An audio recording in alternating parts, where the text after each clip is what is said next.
জুমার দিনের প্রথম সুন্নত হচ্ছে জুমার দিনের ফজরের নামাজটা জামাতে পড়া।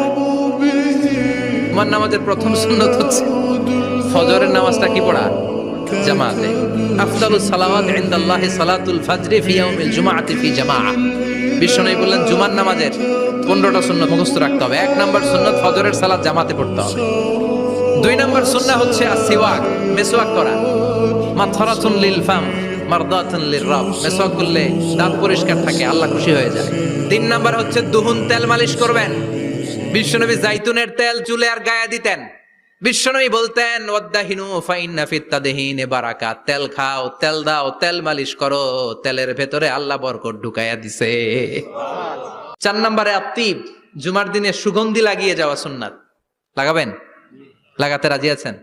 বিরাতু আইনি ফিস সালাহ, নামাজের মধ্যে যখন আমি দাঁড়িয়ে যাই আমার চক্ষুটারে ঠান্ডা করে দেয় কে? আবার বিশ্বনবী বলতেন আরবাউন মিন সুনানিল মুরসালিন, 4টা সুন্নাত সব নবীদের সুন্নাত। 1 নম্বরে আল হায়া মানে লজ্জা। আরেক বর্ণনা এসেছে আল খিতান মানে সুন্নাতে খাতনা, এটা সব নবীদের ছিল। আর সেওয়াক, সব নবীরা মেসওয়াক করেছেন। আর তিব, সব নবীরা আতর লাগিয়েছেন। আর নিকাহ, সব নবীরা বিয়েও করেছেন। চিল্লায় পড়েন আল্লাহু আকবার। লিবাস আহসানা সিয়াব, সুন্দর জামা পরা। নট নেসেসারি যে নতুন জামা হতে হবে, পুরাতন জামাও ধুয়ে আয়রন করে পরলে একটা সৌন্দর্য আছে না নাই? এরপরে ইকসারুস সালাহ আলান নবী, বিশ্বনবীর উপর বেশি বেশি দুরূদ পড়া। বিশ্বনবী বলতেন জুমার দিন শ্রেষ্ঠ দিন, এই দিন আমার উপর বেশি বেশি দুরূদ পড়ো। ফাইন্না সালাতাকুম মা'রুদাতুন আলাইয়া, কেননা তোমরা যে আমার উপর দুরূদ পড়ো, আমি মরে যাওয়ার পরে এই দুরূদগুলো কে পাঠিয়েছে তার নাম, তার বাবার নাম সহ ফেরেশতারা আমার কবরে দিয়ে আসে। সুবহানাল্লাহ। এরপরে বিশ্বনবী বলতেন জুমার দিনে সূরাতুল কাহাফ পড়বা। কাহাফ পড়া সুন্নাহ। সূরাতুল কাহাফ পড়তে রাজি আছেন? রাজি আছেন তো? 18 নম্বর সূরা, কোরআনের একেবারে মাঝখানের সূরা। এরপর আত-তাবকির ইলাল মসজিদ, মসজিদে আগে আগে যাওয়া সুন্নত।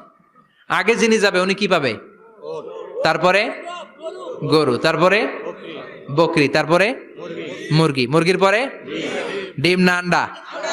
আন্ডা। আল মাশিউ আলাল ইকদাম, বিশ্বনবী বললেন হেঁটে হেঁটে জুমার নামাজে যাওয়া সুন্নাহ। রিকশা, হুন্ডা, সাইকেল, সিএনজি দিয়ে গেলেও হবে, কিন্তু হেঁটে হেঁটে গেলে সওয়াব বেশি না কম? প্রতি কদমে কদমে আমলনামায় সওয়াব দিয়ে দিবে কে? এরপরে বিশ্বনবী বললেন আদামু তাখাত্তি রিকাবান নাস, মানুষের ঘাড় ডিঙ্গিয়ে সামনে না যাওয়া সুন্নাহ। এরপরে বিশ্বনবী বললেন দুখুলুল মসজিদে রাকাতাইন, জুমার নামাজের দিন মসজিদে ঢোকার পরে 2 রাকাত পড়া সুন্নত। কয় রাকাত? 2 রাকাত। রাজি আছেন?